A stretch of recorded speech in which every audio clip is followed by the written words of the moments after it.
tell me, what are you guys concerned about going into June?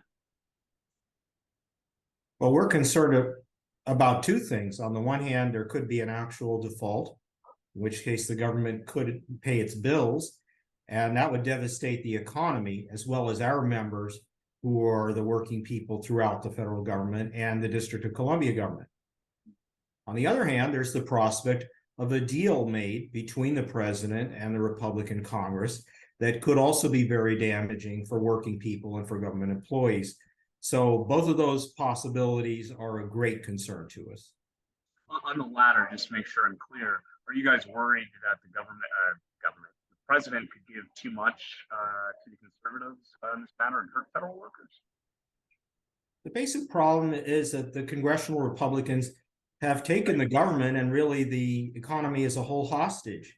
And unless they get their way on key terms, we could be looking at serious cuts to government agencies and programs and to government salaries and benefits.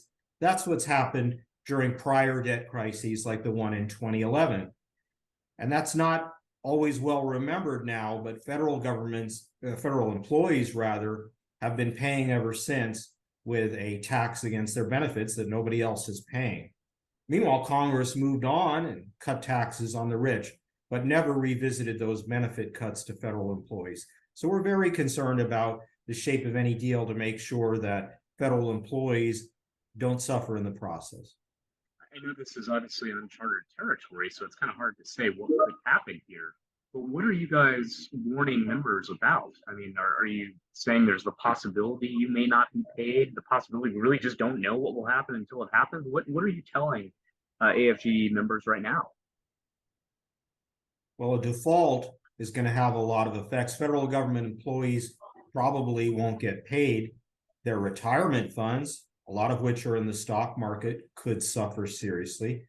And more broadly, it will probably send the economy as a whole into a recession, and that will mean unemployment. It will mean lower tax revenues, actually a larger deficit. It will mean higher interest rates, potentially higher inflation.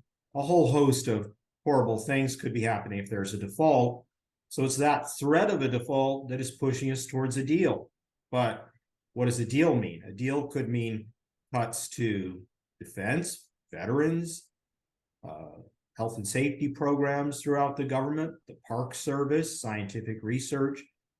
A deal could be a huge problem.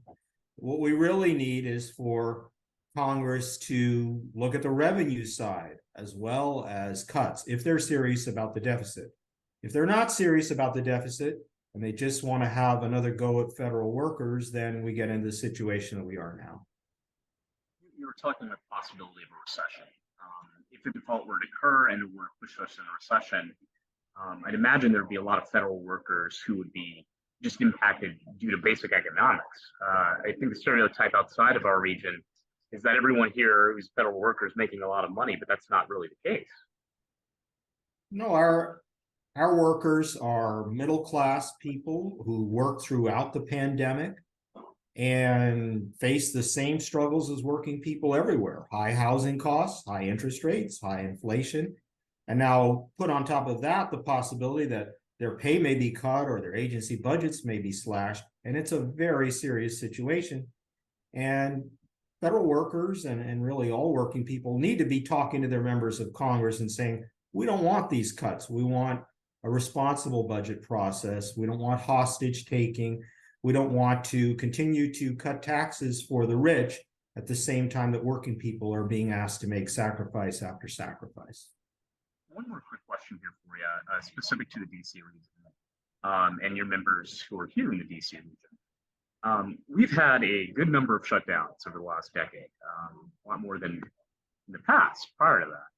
Do they feel like pawns politically? I mean, are they tired of this coming up, this conversation about, what's the future of their work and their financial future constantly coming up every year or two, whether it's a government shutdown or a credit crisis?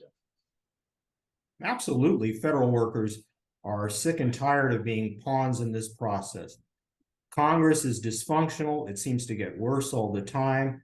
And now we have a situation where they seemingly can't agree on anything. And the shutdowns have been bad enough. People haven't been paid. They've been told to show up for work without getting paid. And now we face not only the prospect of a shutdown or interruption of pay, but actually sending the economy as a whole down the drain and weakening the position of the US around the globe, losing our status as a reserve currency, seeing interest rates go up, unemployment go up. That's horrible, not just for federal workers, but really for all Americans. And all Americans and working people need to be telling Congress what they want to happen next.